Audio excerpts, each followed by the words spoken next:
Esse eclipse que está chegando aí, eclipse lunar no eixo Escorpião-Touro, é um eclipse que vai fazer com que a gente repense a maneira como a gente está vivendo aqui na Terra.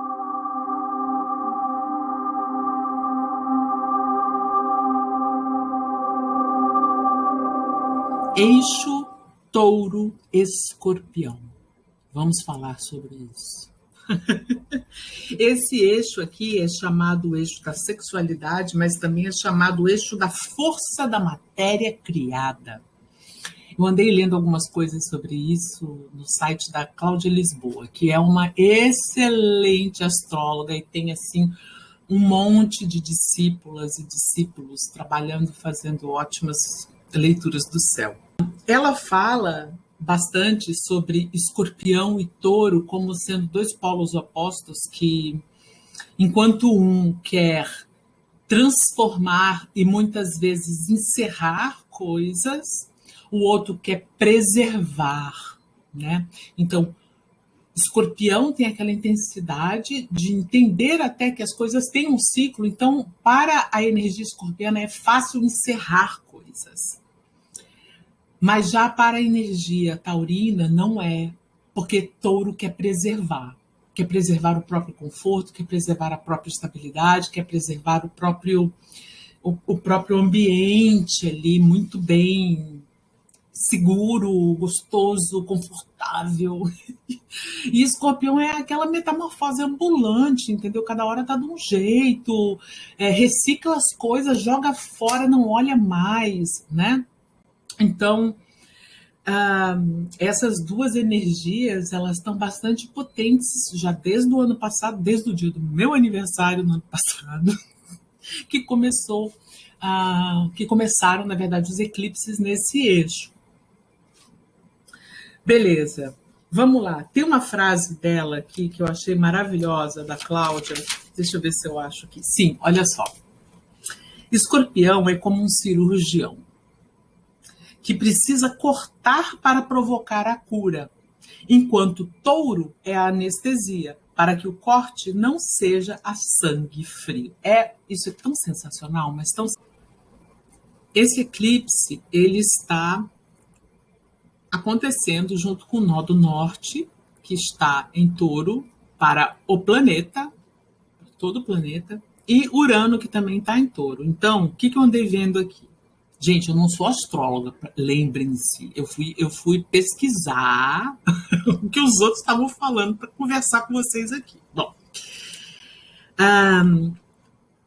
tem uma coisa assim de direcionar as mudanças que precisam ser feitas na vida material.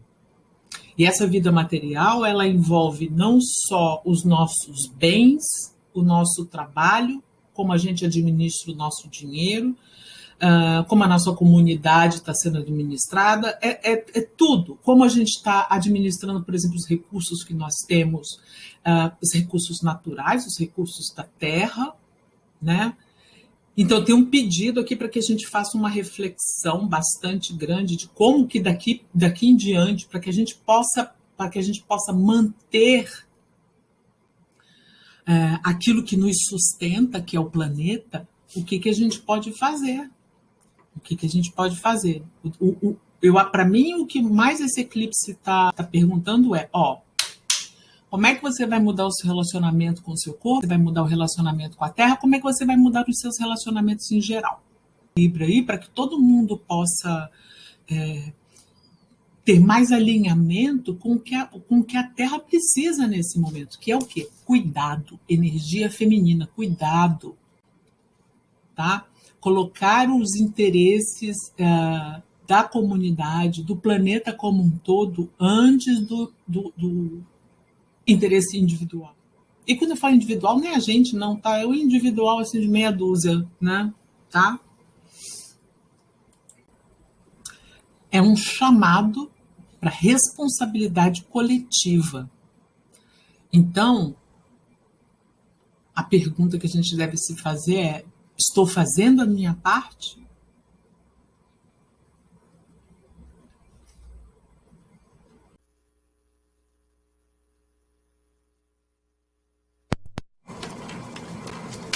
E tem uma outra questão também.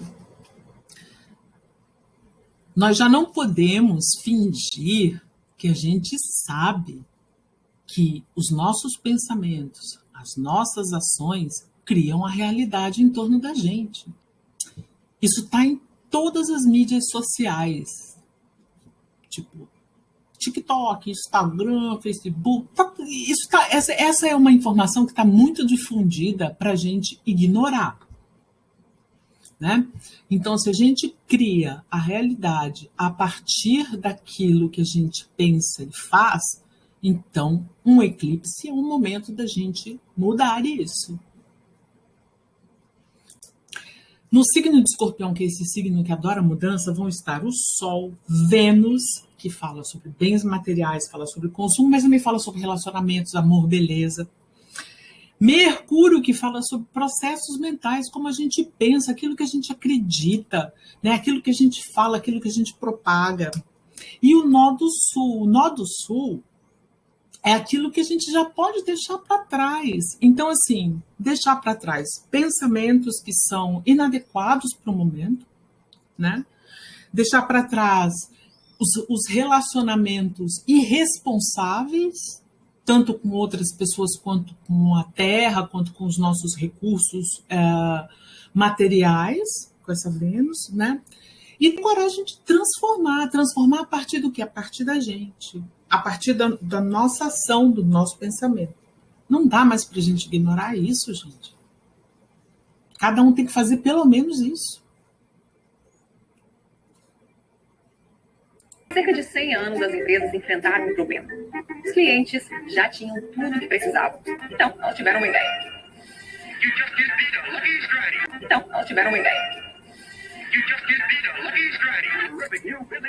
Por que não convencer as pessoas de que elas precisam de mais?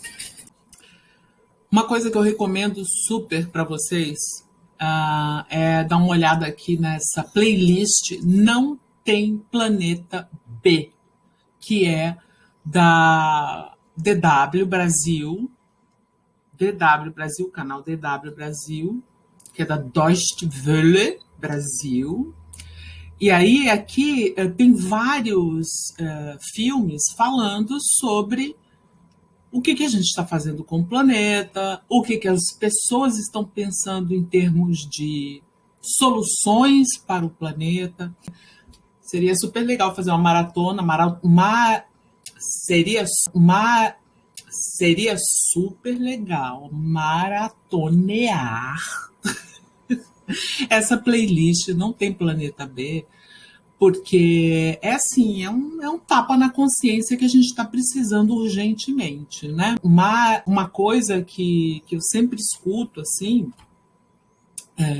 quando esse tema vem à tona, fazer o quê, né? Fazer o quê, né? Gente, tem muita coisa para fazer, tanto no campo coletivo quanto no campo pessoal. A gente não é tão desprovido de poder assim, né? A gente tem poder. A gente tem o poder, por exemplo, de ir à praia, levar um saquinho e enquanto está caminhando, conversando ali, ou com o boy, ou com a mina, ou com, sei lá, com a mãe, com o pai, enfim, ou sozinho mesmo, cata aí uns canudos, cata aí uns sacos, entendeu? Porque, putz, é aviltante ficar vendo as pessoas passando na praia, pisando nas coisas, sem se dar conta. Precisa ser agente da mudança, passando filme na frente das pessoas, né? E fazendo na frente das pessoas. E isso não é uma coisa tipo assim, olha como eu sou melhor do que você. Não, isso é educativo. Isso é educativo. Por que ela está catando lixo aqui na praia? Essa vai ser a primeira pergunta que a pessoa vai fazer. A pergunta que eu acho que a pessoa vai fazer, se ela estiver de fato disposta a pensar, a maioria não está, por que eu não estou fazendo isso também? Porque, assim, a pergunta que não quer calar é: nós estamos usando a Terra ou abusando da Terra? Nós estamos nutrindo o nosso corpo ou abusando do nosso corpo? No tarô, Escorpião é representado pela carta da morte e Touro pela carta do Hierofante. A morte é a transformação, o Hierofante é a manutenção de valores e estruturas. Já abri a aba aqui. Hierofante. Hierofante. Sacerdote que nas religiões de mistério da Grécia Antiga, notadamente em Eleusis, instruía os futuros iniciados, mostrando-lhes solenemente os objetos sagrados. O grão-pontífice na antiga Roma. Hierofanta é o seu feminino. Vou ler para vocês aqui um trechinho de um texto da Verbena Aim, que está no Clube do Tarô e que fala o seguinte sobre o Hierofante. A sensação de pertencimento, quando genuína, permite que o indivíduo se expresse de forma natural e espontânea no seu grupo familiar e haja de forma coerente com o que ele entende ser sua verdade, seu verdadeiro self. Quando o ambiente familiar de origem permite isso, a pessoa não se sente ameaçada por ser quem ela é e ela não vai sentir nenhuma necessidade de se ajustar ou de modificar aspectos seus para se encaixar no grupo. Ao pertencer, não há atenção da ameaça ao seu jeito de ser ou dos ajustes de encaixe. Ao contrário, ao pertencer, existe acolhimento e liberdade para ser. É aqui que reside a chave do arcano do Hierofante. Ele nos apresenta a sensação de pertencimento, que é o elemento primordial na construção da noção do coletivo. Por isso, é a primeira carta do tarô com mais de uma pessoa. É a base para uma relação com o outro, para além do nosso grupo familiar. Eu gosto muito dessa carta, da morte, desse tarô Light Seers. Então, estou consultando aqui a página da criadora do tarô, que é a Chris-Anne, para a gente dar uma olhadinha no que ela diz sobre a carta da morte. Qual é a interpretação dela enquanto artista, enquanto taróloga, tá?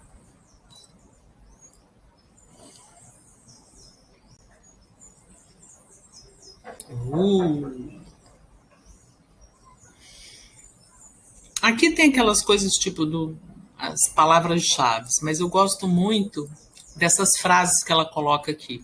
Por exemplo, eu deixo o passado e adiciono energia a novos começos. Perdão.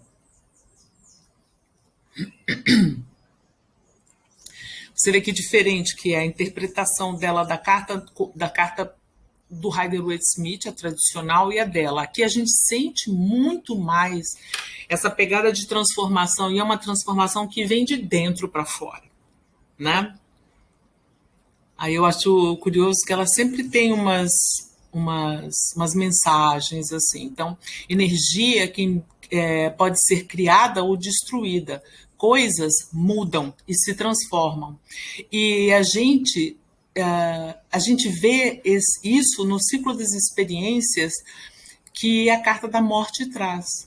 Essa coisa de morte e renascimento que tem na carta sugere que você está na cúspide de uma massiva transformação. E é tempo de deixar ir as coisas, sofrer se preciso pelas coisas que se foram, mas ao mesmo tempo também celebrar o nascimento de uma nova fase. Sabendo tudo isso que a gente acabou de saber sobre o eclipse, vamos fazer 2 perguntas ao tarô e 2 leituras que você vai poder acessar em seguida. Beijos!